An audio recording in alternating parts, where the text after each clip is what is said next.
I'm Jeanette. Standing at the door of the conference room, I cast a glance back at the chaos behind me. My father, Mr. Thompson, his face ashen, gripping the contract papers with trembling hands. My mother, Mrs. Thompson, frozen in shock, her eyes wide open, and my siblings, their expressions a mix of disbelief and fury.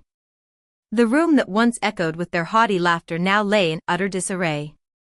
It all started when my father, a domineering and self-centered man, gathered the family for a meeting. He sat at the head of the long, polished table, steepling his fingers with an air of superiority. "We're selling the family business," he announced, his voice cold and authoritative.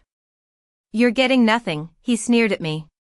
Laughter erupted from my siblings, Jake, who was 28 and always thought he was the favorite, and Lily, 26, who blindly followed my father's every word. I tilted my head, trying to keep my calm.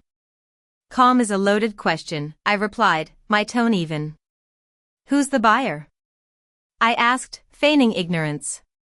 "Avila Holdings," my father said, a smug look on his face. That's when I let out a smile, not a gentle one, not a hurt one, but a smile that held a storm within. "I am Avila Holdings," I declared. The silence that followed was deafening. It wasn't just a pause, it was as if the very air in the room had shattered. My father's face lost all color, as if someone had pulled the plug on his life force. My mother froze mid-breath, her lips parted in disbelief, as if reality had slapped her hard. Jake actually laughed again, but his laughter died in his throat when he realized no one else was joining in. "You're lying," my father whispered, his voice barely above a breath. I slid a thick folder across the table. Contracts. Acquisition trail. Ownership structure. Every signature mine. "I started buying shares 3 years ago," I said, my voice calm, almost bored. "While you were busy deciding I was disposable. You see, when you're ignored, you learn to be very quiet. And in that silence, I built an empire." My father grabbed the papers with trembling hands, his eyes scanning the pages in disbelief.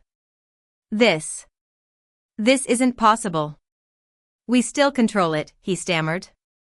I cut him off. "You signed the majority transfer last quarter. Remember that strategic investor you were so proud of?" My mother finally found her voice. "Why would you do this to your own family?" she asked, her voice laced with a mix of shock and betrayal. That question, so delusional, made me lean forward. "Because you taught me exactly how to treat people who don't matter," I said, my voice soft, almost a whisper. I stood up, smoothing the invisible wrinkles on my sleeve. "Effective immediately, all executive roles are terminated," I announced. Chairs scraped as my family members protested. "You can't fire us," Jake snapped, his face red with anger. I paused at the door, looking back as if it were an afterthought. "I already did," I said. And then, I dropped the bombshell they never saw coming. "Oh, and one more thing. Avila Holdings isn't just me." Confusion flickered across their faces. I smiled wider. "I sold 49% this morning." "To who?" My father croaked, his voice hoarse. I opened the door. "To your biggest competitor, the one you've spent decades trying to destroy." The room didn't just go silent, it seemed to collapse under the weight of their realization. I hadn't just taken their company, I'd handed half of it to their worst enemy.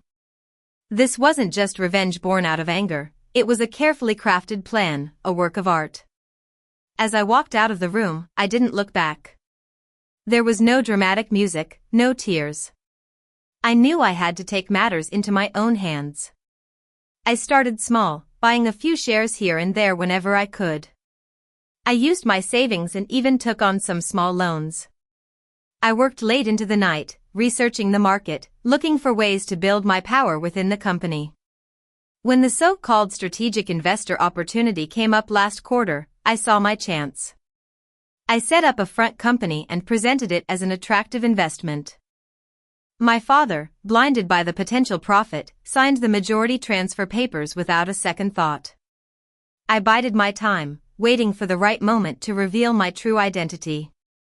And when that moment came, I was ready. I had turned the tables on them, showing them that I was not the disposable daughter they thought I was. If you felt that twist in your chest, if your jaw dropped somewhere between I am Avila Holdings and that final move, then you already know the kind of stories we tell here. Hit subscribe. Because the next one might make this look like mercy.